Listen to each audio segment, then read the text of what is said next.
Hello, everybody, and welcome to part 2 of the Commerce Extension series. Today's topic will be a deep dive into Commerce POS with the new Independent POS SDK. My name is David, and I'll be your moderator today. We are broadcasting this session through Teams live events, and the audio can be heard through your device speakers. This session is being recorded on behalf of the Microsoft Corporation. When you join this event, your name, email address, and/or phone number may be viewable by other session participants in the attendee list.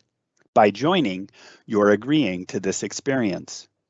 The recording will be available on the Tech Talks Community Dynamics page within 5 business days.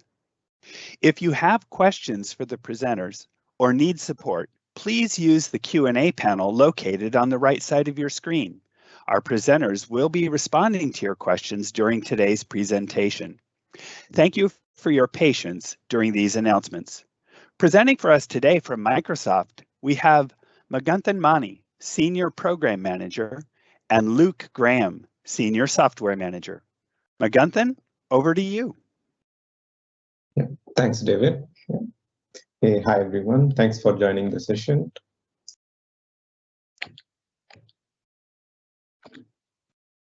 So the agenda for today's session, we will first talk about the overview of POS extension. So what are the different POS types and how extensions are packaged and deployed. Next, we'll cover the different packages and project types. Okay. So previously in the old SDK, you would have consumed the POS API.d.ts file and the POS API.sdk file to consume the POS extensions or APIs. Right?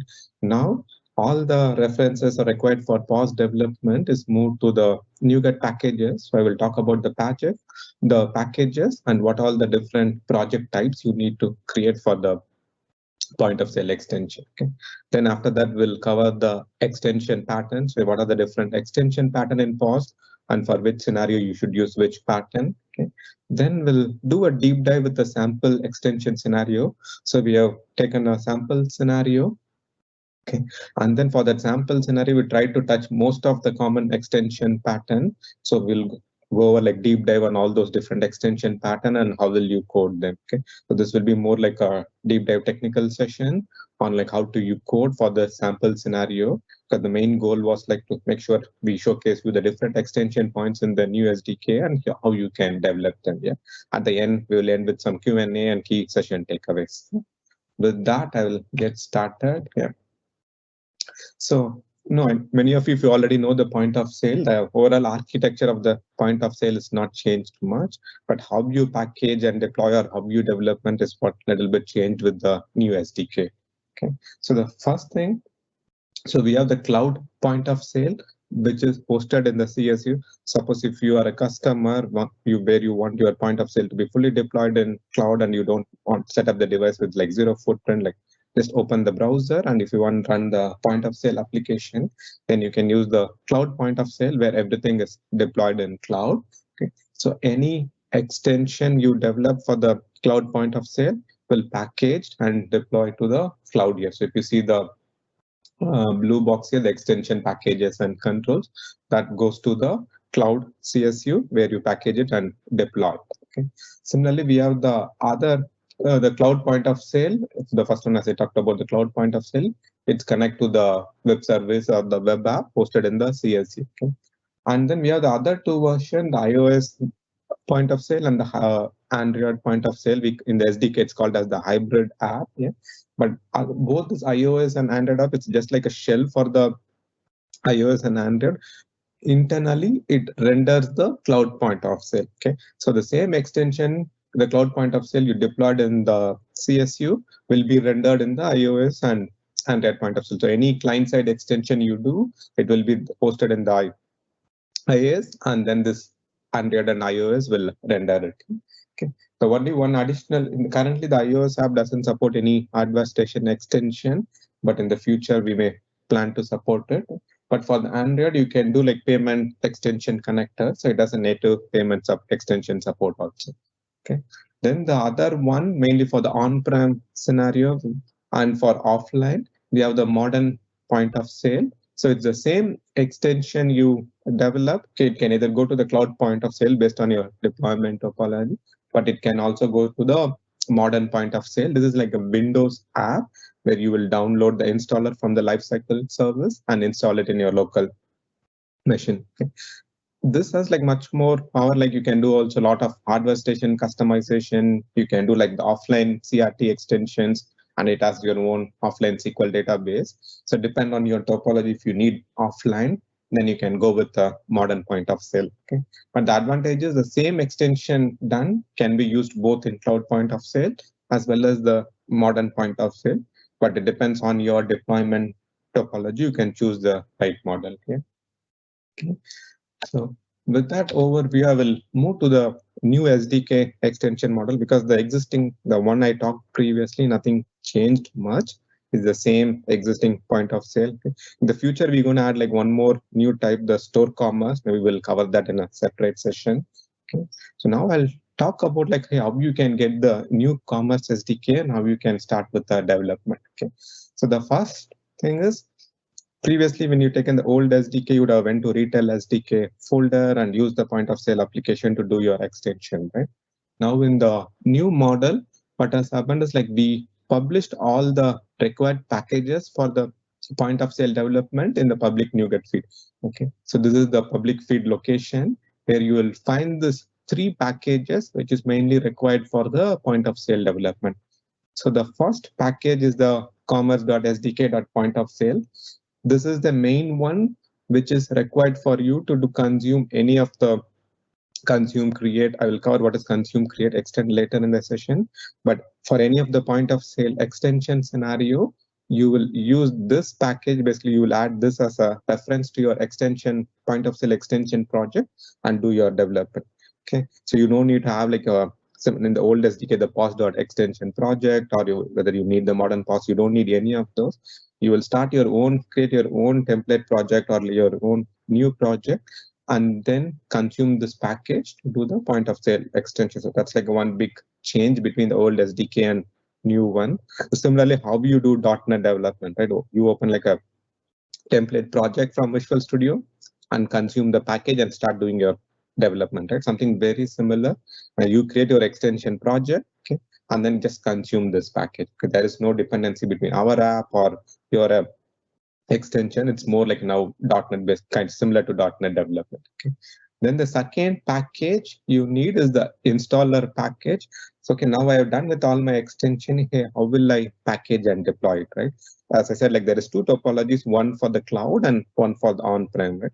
So if you want to create on-prem installer, including my CRT extension or like the offline database extension or the hardware station extension. So for all those on-prem, you will consume this package and then you generate the installer. Okay, this is for the on-prem. Suppose if you say like, hey, no, I don't have on-prem, I'm doing everything cloud point of sales, I want to deploy just to the cloud, then you will use this package type to generate your extension project. Sorry, to generate your deployable package. Okay, so these are the 3 main packages you would need for your development. Okay, you can get these packages from this public feed. You will also see the right version number. Say, for example, you are in 1021, you will see the 1021 version. If you're in the 1022, you will see the different version of packages available. Something very similar like in NuGet, if you want to get any .NET library, right? So you'll see the version and you can choose the right version according to your Go Live CSV version. Okay. And the update is also much more simplified. You don't have to go to LCS, get the new SDK. It's very much more straightforward. Just go to NuGet, pick the whichever right version for your go live here. And other one change, all the now samples is available in this public repo. So if you want to see like, hey, how do I consume this package and do development? Do I have any reference or documentation? Documentation is still published in the Microsoft Docs site, but if you are looking for some samples on how to do it, you can find all the samples here. The samples are just for your reference. You don't have to like download it. You can download and try to do it, but it's not like you must follow the structure or something. So you can follow your own way of development. Yeah, this is more to give you an idea.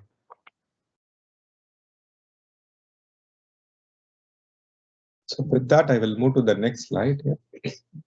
Okay, so the next I'm going to talk about, okay, what So now I know what packages to consume. Okay, I saw the samples. Now I am ready to develop. What should I do? Right, that's your going to be a first step, first question you're going to ask. Okay, so the first thing is, it doesn't matter whether you're doing for CPOS or MPOS, Cloud POS or the modern POS. You want to start with your extension project. Okay, basically this extension project is going to contain only your extension. It can be your, if you're ISV, you want to, where you want to create your extension app, then you will create a POS extension project. Okay, similarly, if you are a partner doing for a customer specific scenario customization, or like any scenario, you will first step is you will create like a CS project, okay, mainly for your extension. Okay, and then you will consume that, the package I showed, the POS package from the public feed, and do all your customization. Okay, so this is the first extension project you're going to create. Okay, then the next step is, okay, now I am done with my extension. Okay, now I need to, for modern POS, you need to create the Apex file. For an installer, for CPOS, you need to create the deployable package. Okay, so then after I created my extension, now I say, okay, I want to do it for modern POS. Okay, then for modern POS, the next step you will create a JS project. Okay, where this project will help you to generate the Apex file. And then if you're consuming any offline CRT settings, or like the offline CRT DLL, and if you want to generate the proxy and then want to sign, so you will do all those things in this project. Okay, now, okay, the Apex file is created. Now, how will I deploy it, right? That's a third project. You're going to create the installer project, okay, just by consuming the installer package I showed in the previous slide. Okay, so even for this modern POS JS project also, you will still consume the same .pos package, and for the installer, you will consume the installer package. So for modern POS, it's just like three projects you need to create. One, your extension project, where you're going to contain all your business logic for the extensions. Okay, next project is the Apex project, where JS project, where you're going to create your Apex file. Because if you take the MPOS, it's going to contain the Apex file. That's what it get deployed. Okay, then to deploy the Apex file with CRT and other DLL, you're going to create the installer. Okay, now for cloud, if you're doing only cloud point of sale, you do the POS extension, then the scale unit project. Okay, to create your deployable package. It's only like two steps for the cloud point of sale. Okay, so these are the four primary depends on your scenario. It can be two or three, depends on either cloud POS or modern POS. You're going to create these different project types. Yeah, so we kept it very simple and structured. Okay, just my extension, my packaging, and deployment project. That's it. So much simpler, like when compared to the previous SDK. So these are the different projects type. Okay, how are you going to create your extension? Maybe later during the session, Luke will do a deep dive on how all this project structure is structured, and how you're going to consume package and do it. Yeah. So this is just to give you an overview with the new SDK, how you can get started. So just to quickly summarize, two things you need to do: consume the packages from the public feed. Okay, then create your extension projects and start the development. Okay, either if you want, you can create your own C# project and then CS project and do it, or you can also download the samples available from the GitHub, and then you can just like do it. You don't have to like do a exact clone and then like continuously update, or with our report like the old SDK, the samples now is just for like a reference, so you don't have to like maintain versions with our samples, etc. Yeah. Okay. With that, I will go to the extension patterns. Yeah. Okay. So basically, in this extension pattern, what we're gonna cover is like, hey, if there is a different scenario, how the POS customization is structured. Okay. So we categorized into three patterns. Create.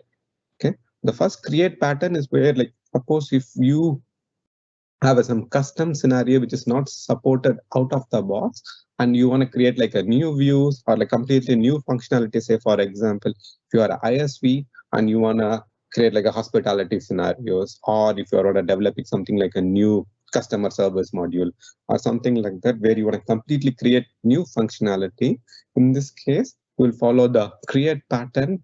Okay, so with the create, what you can do, you can create your new operation. Basically in POS, everything is like a button grid operation driven, right?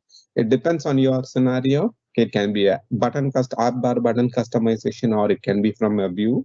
But from the pattern wise, You can create new operation. You can create like a new handlers. Handlers is nothing but like a request response. Okay, so you can just create a request response and call it from your extension. Okay, and also you can create custom views, custom controls, and dialog, or you can also do some custom workflow for your extension. So to summarize, if you want to create something completely custom functionality, then you can follow the create pattern. Okay. The next is the consume. Okay. Hey, I created my custom view, but inside that view, I want to add item to cart. Right? The add item to cart is an existing functionality. Or say, for example, hey, I created a custom view where I want to show some product price, right? So the price is already existing API. So I want to consume some of your existing APIs or functionality or control, or in my custom view, I may want to consume your controls, right?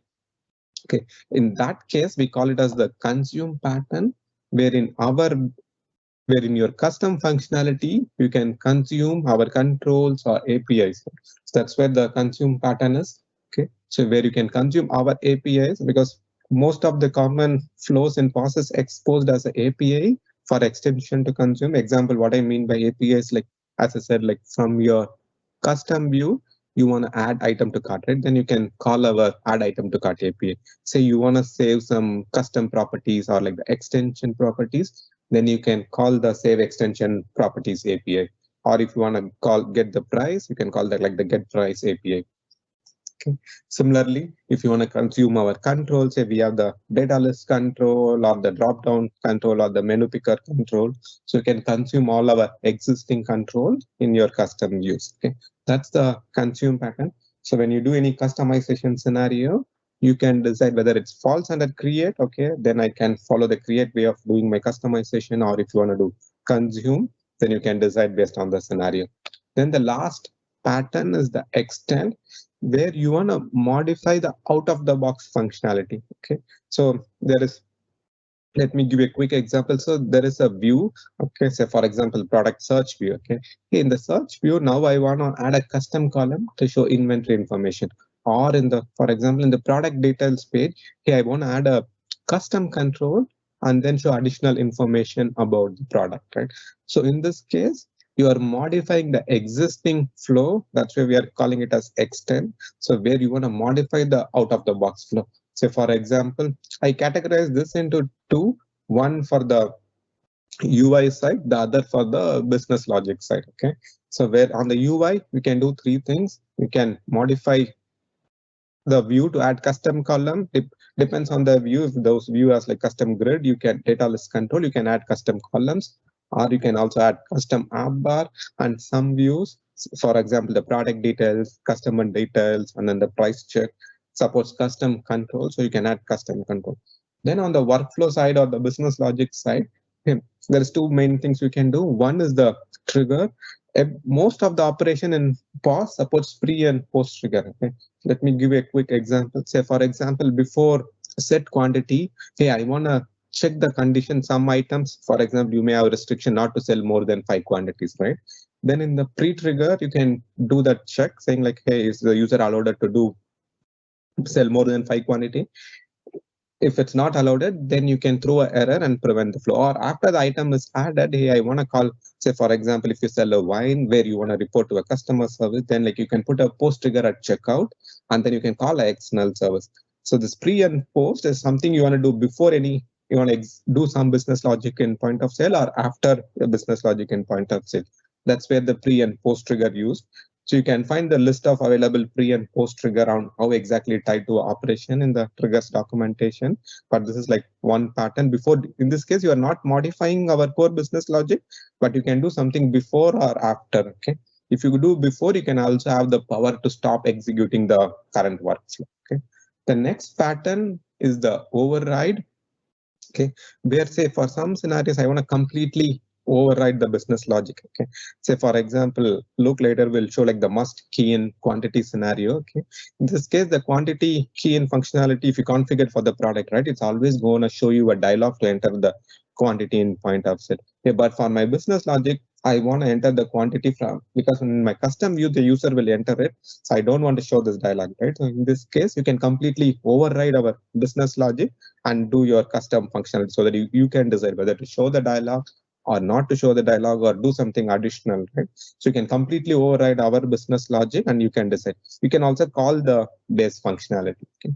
So these are the three main patterns, like how we categorize the extension. One, to summarize, create, where you're going to create new functionality. Consume, where in your custom functionality, you're going to consume our APIs or controls. Third, it's where you are extending out of the box functionality. Yeah. Okay, so just to quickly show you on the views where you can, there is two types of views. One is the screen layout driven, that is the cart view, and then the welcome screen. So in those cases, you can customize through configuration. So you can add like custom columns, or you can add like the custom fields on the totals panel. Okay, so, or you can also add like completely custom controls in this one. Okay. The next is where the code driven one, where I was talking about, you can add a custom column or like custom controls and the up bar button. So these are like the possible view extension, UI extension. Yeah. So Luke will later do a deep dive on the core other extension patterns. I talked about the override, trigger, and all those. Yeah. Okay. So the last thing is before we go to the sample scenarios deep dive. So this is the extension controls available for the extension to consume. Okay. So we exposed like around 9 controls. In the future, we may add more, but that is for now. These are the 9 controls available for extension to consume. But one big advantage is you can bring your own controls or any third-party controls. We support that. Say, for example, if you want to use some third-party JavaScript library for the controls, you can still use those controls also. So you want to, hey, I want to completely design my new view with like a different structure. Yes, definitely you can do that with your own controls. Even some controls available in POS may not be exposed for extension. In those cases, it's like you're not blocked. You can still bring your own third-party control, okay, and then use it. Okay. The next one quick thing is like, hey, I know like many customer partner ask like, hey, how will I know like what are the different extension points available, right? Hey, I know you said like talked about overridable handler, or you talked about the APIs and triggers. Hey, how will I know what all those triggers available or those APIs available? One, you can go to the documentation. And second, if sometimes the documentation may be not updated fully, but if you want to, as a developer, if you want to know like what all the APIs available, then you can, as soon as you create that C# project, okay, for your POS extension and consume the POS packages from the public feed, once you do a first time build, it will create a dev dependency folder inside your, Luke will later show this one. It will create a dev dependency folder inside your project. Okay. And then in that project, you will see like 4 different files. Okay. The first file is the API file, which contains all the available extension points for the point of sale. You can find the list of APIs, list of controls available, list of overridable handlers. So you will see all those information. Okay. Second, okay, now I have the API, but how will I know what is the input output parameter it's takes? What is the definition of this API, right? It's what is the constructor it's going to take.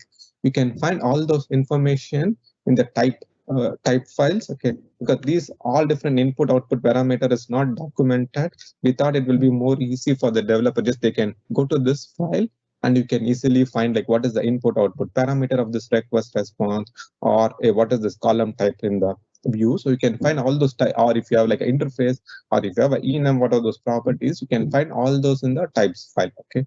The next is the extension schema definition file.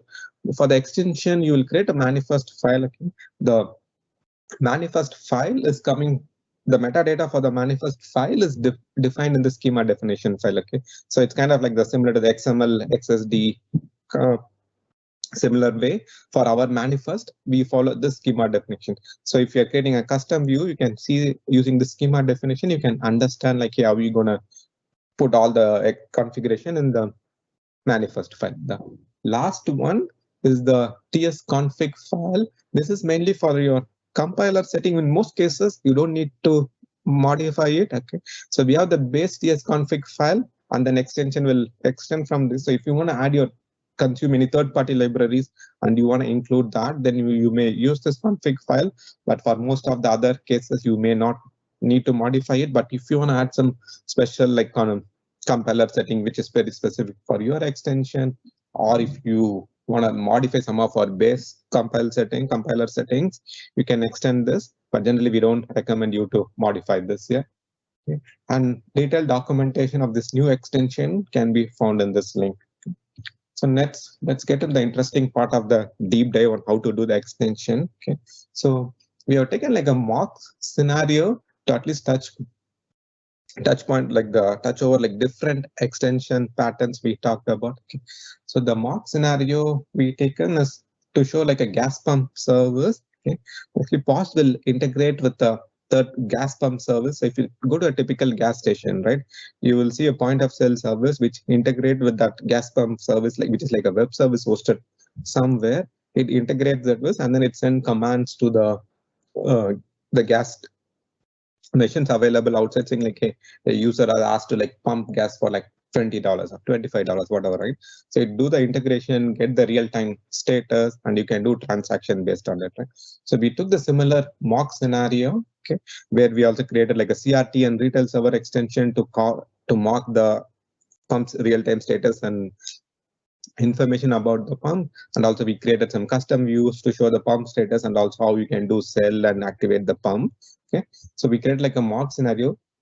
The scenario is just to showcase, not like a real world, it's kind of a real world scenario, but it's not like a fully end-to-end working scenario. The main goal of the scenario was to showcase like, hey, how you can do some of this common extension pattern. So when you start with your customization, you can use this as a reference or a base for you to get started. Okay, so we'll cover most of the extension points with create, consume, and extend. So we'll show you like how to create a new view. Okay, and then we'll also show you like how to create a CRT, headless commerce API, and then the commerce runtime business logic to get the pump status. We'll also show you like how to create custom dialogues in the deep dive. Okay, then in the consume, we'll show you how to consume the APIs, how to consume the controls, and also how to generate proxies for the new APIs.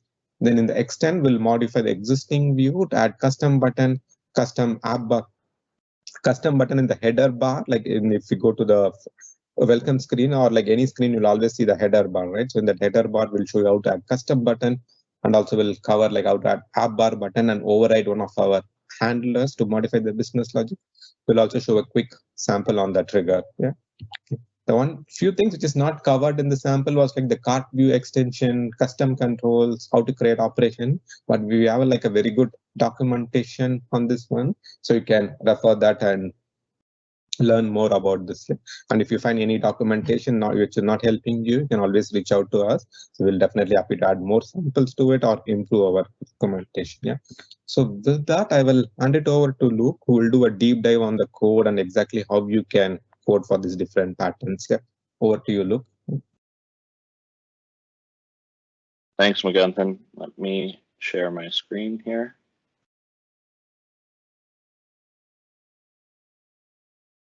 Okay, so I will start by showcasing the demo scenario that Mugunthan described, and then I will go into the code and the solution that is powering that scenario.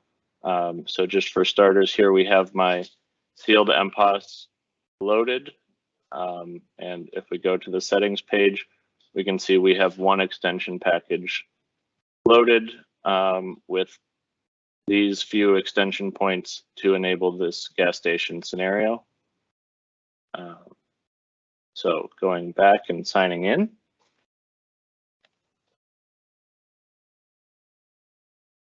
And we can see that the header bar has this custom header item that's showcasing the gas pump status. And so basically we can see as the window size changes, the header will expand and collapse, showcasing kind of how it works just like the other header items. So clicking this, and we can go to this custom view that we've developed for the sample, showcasing the gas pumps for our sample gas station. And we can see right now all of the gas pumps are idle for starters. And that's all done with the out-of-the-box data list control, as well as the custom details panel here that's all kind of developed within the extension, giving it the same look and feel as a standard POS view. And then we can also see down here, we have the app bar showcasing a number of different app bar buttons, one for checkout, one to enable or disable the selected pump, one that will disable all of the pumps, one to re-enable all of the pumps, and then this one which will show a dialog with additional information about the station. So with all of that show there, let's switch over quickly to CloudPOS to do a simulation of a customer pumping gas with a different extension point. So what I'm going to do here is I'll just search. We've created the gasoline product. So if I search for gas, and if I go to the product details page for this, we can see that there's another view extension here to start or stop pumping gas. And so if I do that, it will open a core dialog. This is the list input dialog. And so we'll use this and we'll select a gas pump. So for now, let's just say gas pump 7. And we can see here that the gas is pumping. So we'll let it pump and say we have a 10-gallon tank. So we'll give it a little bit more time and then we can stop pumping. And so what we can see here then is in MPOS that the pumping has completed. So we can see that it's communicating kind of with the server on the back end, and it'll work across different point of sale devices. So let's just go ahead and start pumping on another pump briefly. And so while that's running, we can go ahead and we can now select this pump, and we can see now the checkout icon is enabled. And so we can go ahead and check out and allow this customer to pay for their gas. And so we can see here, the gasoline was added to the cart with the quantity in gallons that they paid for, and we'll go ahead and complete the transaction.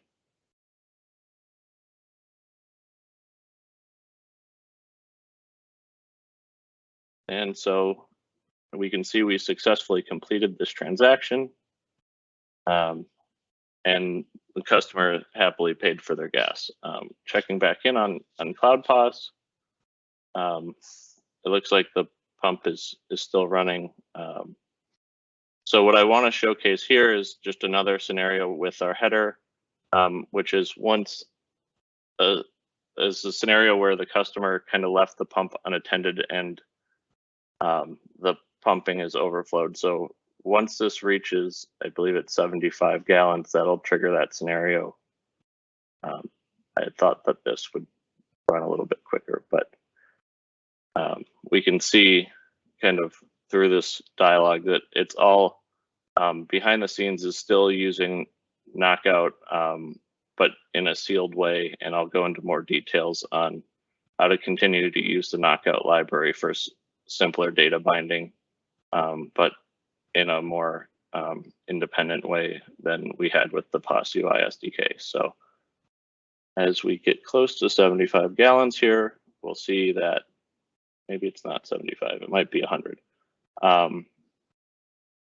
So we'll come back to that. But going back into the code here quickly, I'll start with our project structure for the solution. And you can see that I have 5 total projects here to enable development for modern POS as well as the online cloud scale unit. So there's the headless commerce engine or commerce runtime project. There's the POS extension project that contains all of the POS extensions.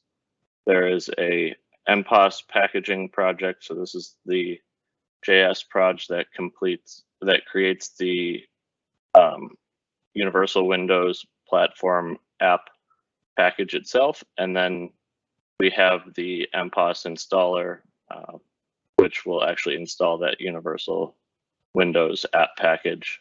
And then the last project we have here is the scale unit packaging project to create the scale unit deployable package. So with that there, let's switch back and see, getting close to the 100-gallon mark. So let's just let it run on another couple of seconds, and then we can kind of see what that will do to the header over in MPOS.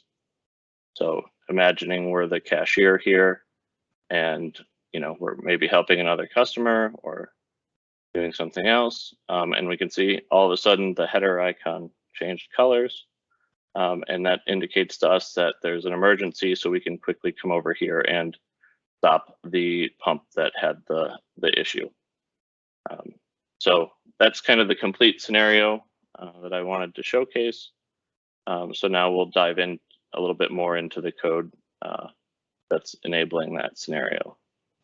So the first thing we have here is our Commerce Runtime trigger for the Get Extension Package Definitions request. And this is the trigger that we have to enable the POS extension package so that it will load it. And so this is what's giving us the list of extension package definitions that will ultimately be shown on the settings page here. If you're developing your extension and the extension package is not being displayed on the settings page here, it's more than likely that the Commerce Runtime trigger is not properly configured, and that's the reason that the package is missing. So moving on, I think there was a question on how to develop Commerce Scale Unit APIs previously in the chat. So just quickly, this is the controller that we created to power this scenario. And so what we have here are, I believe there's 5 different APIs, but we can see the first one is to get the gas pumps by the store number. And then we have one to get the gas station details again by the store number. One to stop all the pumps, one to start all the pumps, and then one to update a particular pump's status. And you can see with all of these controller methods, they are just very thin kind of pass-throughs to execute the Commerce Runtime request and then return the data that's contained in the response. So all of those requests are then powered by a single Commerce Runtime data service on the back end, handling the different 5 different types of requests. And for the purposes of this sample, we're just doing it all in memory, and it's not persistent, but it could very easily be extended to include the channel database and keep the pump status persistent.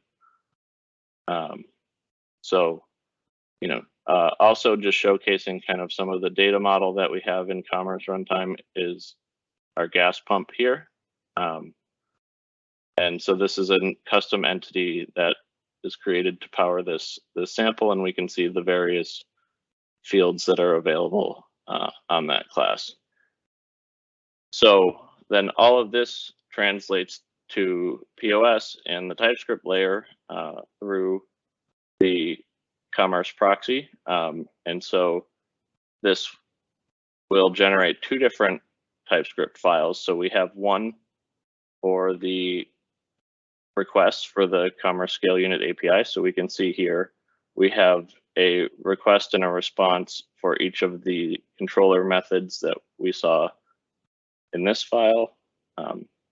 And then in addition to the requests and responses, we have the entities that are also kind of the TypeScript entities mirroring those that we have in Commerce Runtime. And so all of this is done automatically in the Commerce SDK through project references.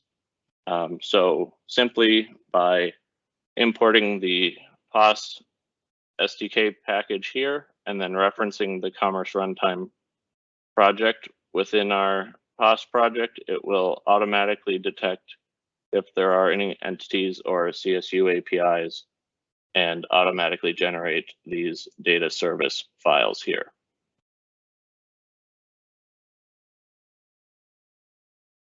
So we can then move on to see kind of an example of where we're consuming these APIs.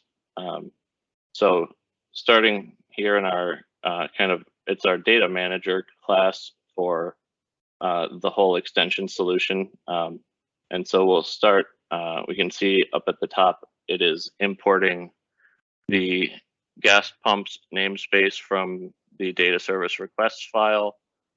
This namespace will match the name of the controller in the Commerce Scale Unit extension. And then we're also importing the entities from the data service entities file.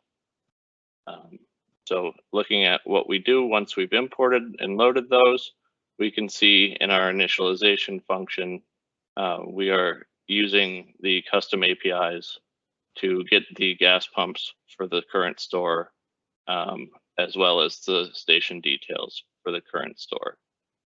And so that's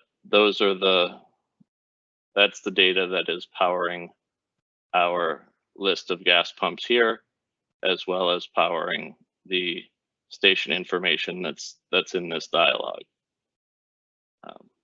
And so we can see simply using the runtime instance in the extension context, we can call those APIs just like we do for the core commerce API to get the device configuration above. So I think that covers just about everything I wanted to talk on for consuming custom commerce runtime functionality. So now I will switch over and talk a little bit about the gas pump status view that we have here. So first thing to note with this view is that it is extending from custom view controller base, which is the new base class that we created as a part of the Commerce SDK work to simplify custom view development. And so this is a replacement for the extension view controller base class that was there previously. And this view and the custom view controller base standardizes a couple of things that each view had to manage on its own with the extension view controller base. So the first of those being the title and the header configuration for the view itself. Previously, each extension view controller base had to include a header split view control if it wanted to display a header. That's no longer the case. Now the header will automatically be rendered for the view based on the configuration object that's provided to the constructor for the base class here. So if we dig in a little bit deeper to the configuration, we can see that there's a configuration for the header as well as for the navigation pane on the left-hand side here. So as of right now, these configurations just control the visibility, but in the future, if the need for more functionality arises, it'll be added there. And so the other thing we can see configured through the view controller configuration is the title for the view here, and that'll be reflected in the header with the pump status view showing there. So those are kind of quickly a couple of the changes to the view controller extension development. And then the next and probably the bigger change is how we are managing the app bar commands. And so previously, like with the header, it was up to each individual view to add a app bar control if the view desired to show app bar commands. This is also something that's handled as a part of the framework with the custom view controller class. So we can see here, we are passing our list of commands to in the config object, which is then provided to the base class. And then this will end up rendering all of the different @bar commands we see on the bottom here. So quickly on the commands, we're able to kind of manipulate them as the state of the view changes by setting the can execute and is visible properties. So we can see here when the selection changes, we're updating the checkout and the toggle start stop command to reflect that an item is selected and enabling the button. So the next important thing that we showcase with this sample is how to use Knockout within the new Commerce SDK. So we can see at the top here, this import KO as from Knockout. And so this Knockout alias here is important. And so I'll show how this is all configured in the extension package now. So starting with the manifest, if we look, there's a new dependencies section that we've added. And so this alias here is needed to match the alias that we had within the TypeScript file itself. So that's the first thing to know about loading a third-party dependency in the Commerce SDK. And then the next entry we have is for the format. Currently, only AMD format is supported, but that should not be a problem as most of the commonly used libraries available are in this format or one that's compatible with it. And the last important entry in the dependencies node is the path to that library. Sorry, 1 second.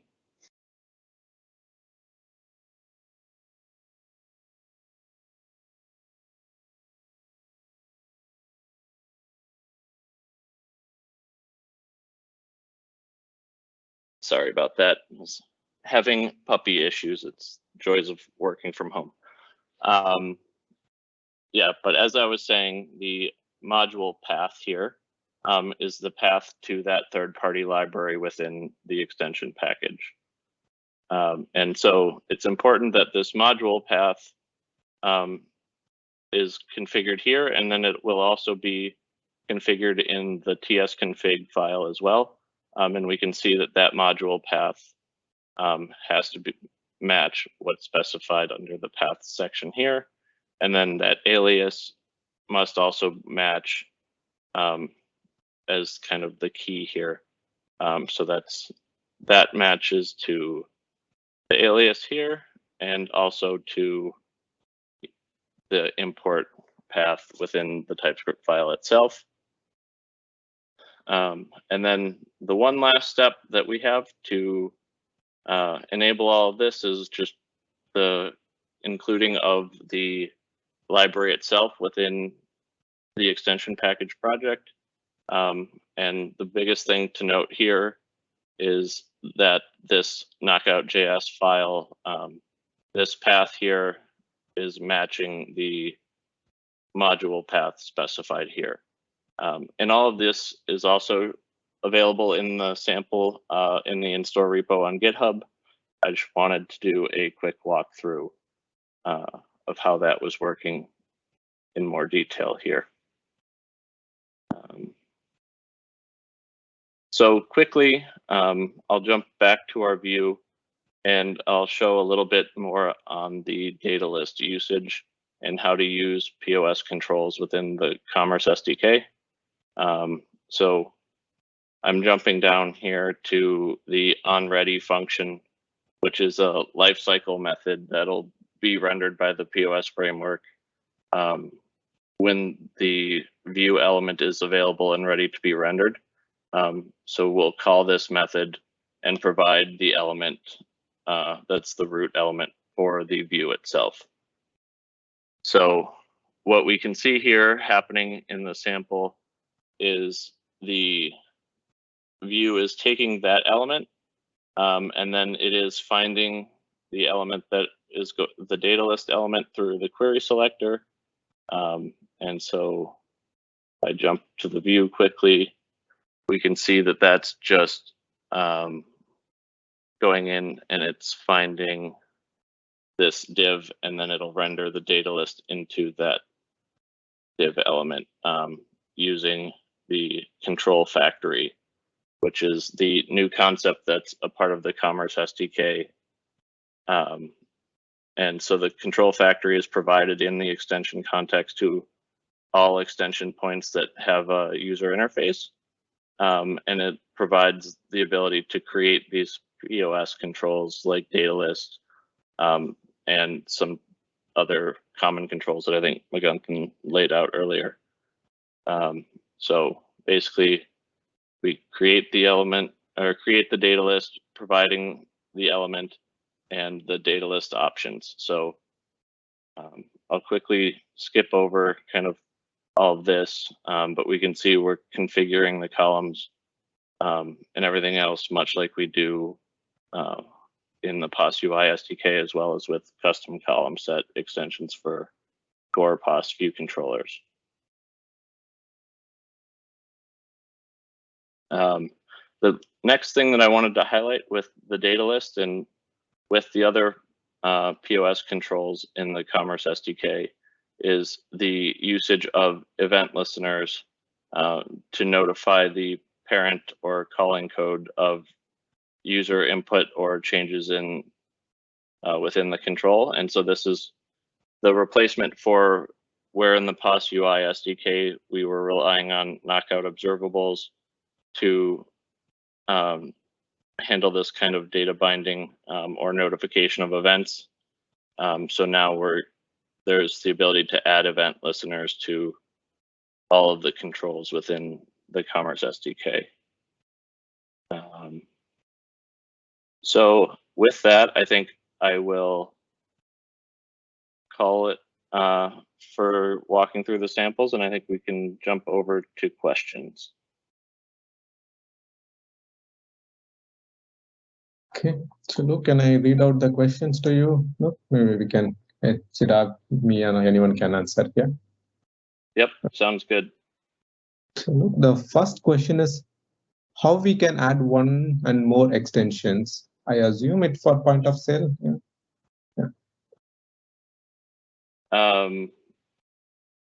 So the question is how to add more than one. Yes, one. Maybe I think there was one more question also related to it's like if there is ISV extension, how we can do it. Okay.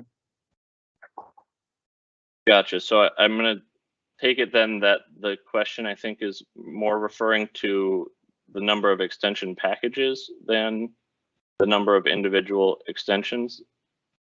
Yeah, I think so. Okay. Okay. Sure. So for POS, we support as many different extension packages as needed. And so they can all be kind of packaged up and installed on the POS machine individually and then serviced individually. And so each extension package is then kind of its own self-contained unit of functionality. Magunthan, I don't know if you had anything that you wanted to add to that. No, just one thing I wanna, and maybe we'll be also planning to do a deep dive session on the packaging and deployment. So we'll cover more on this one, like how ISV packages can be included in the build pipeline or how you can package multiple extensions. So we'll do a deep dive on that. Yep. Perfect. Okay. So the next question, I think, how to run MPOS and put it in a debug. Sure, I can showcase that real quickly here. So what I'll go ahead and do is I will leave POS running here. And so that was kind of just launch through the start menu, and then to debug it, we will go into this debug menu and then other debug targets, and then we'll select debug installed app package, and then we'll just search for POS. And so since the app is already running, it'll show us the attach option. If the app wasn't running, it would say start instead, and then it would launch the app for us. So with doing that, we can see the debugger is attached. And so let me set a breakpoint to showcase this working.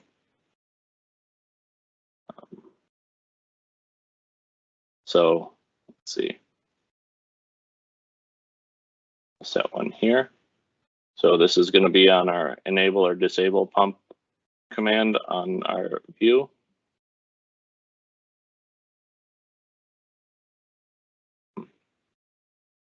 Sometimes this happens, so it looks like ultimately Visual Studio is having an issue right now, so it's not going to cooperate. But if this happens, we can just stop debugging and restart. I'll skip that for now for the sake of time, but we can see the step is really just going to the debug menu, other debug targets, and then debug installed app package.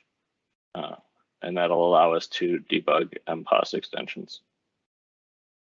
Okay, thanks. So the next question, is there a sample on how to add product recommendation in a custom control in POS product details view? Which pattern I should use for that? I don't think we have a sample for that yet, but I think the pattern to follow there would be to extend the product details view with the custom control. And then within that, the custom control would call the product recommendations APIs and render the recommendations, whether it's in a data list or with some other more custom UI. Okay. So the next question is, does the independent packages for CPOS or MPOS and CSU all need to be completed and deployed together, or can they be staggered?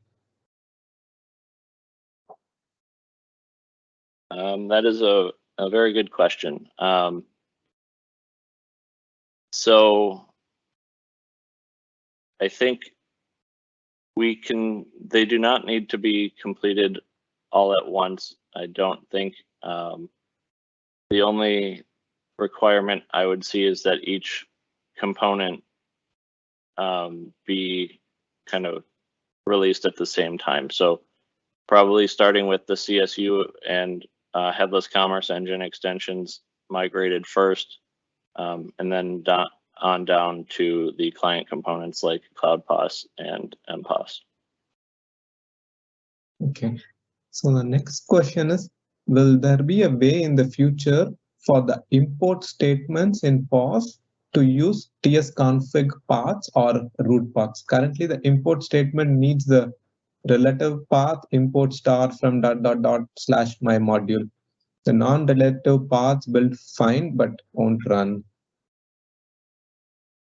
Do you want me to repeat the question? No, no, I think I understood the question. Okay. So I think the question is referring to saying if we, let me see if there's a better way to show this, but if for example, in this extension file, we didn't prefix this with the / and we just had it as data service /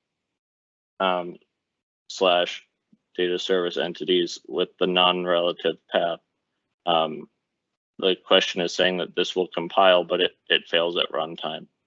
I think as of right now, this is something that's handled by TypeScript. We can look into if there's an option we can control within the Commerce SDK that will limit TypeScript allowing this, and it will provide the appropriate compiler error.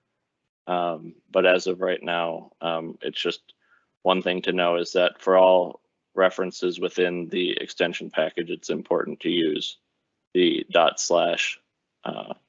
and the relative path versus the non-relative import. We are almost on time. Maybe let's just take this one last question. Okay. Once we download Commerce SDK, how we can run with the existing samples?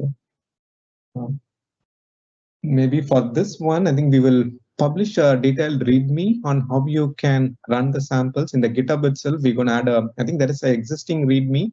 Maybe check if it's not here. Maybe we will also double check it and update it. So that will have the detailed steps on how you can run the samples. Yeah, I think we didn't answer like a few more questions, but definitely like last time, we will take these questions and then compile our answers, and then we will share it with you. So definitely all these questions the remaining questions will be answered. Yeah. Okay. Thanks so much for everyone attending the session. Back to you, David. Yeah. Thank you very much, Mugunthan. Our presenters would love your feedback. Please take the short survey now posted in the Q&A panel. We'd like your feedback on the session and hear what you'd like to see in future events. Thank you for your participation. As a reminder, the recording of today's session will be available on the Tech Talks Community Dynamics page within 5 business days. I'd like to extend a big thank you to our presenters and to our audience for joining us today.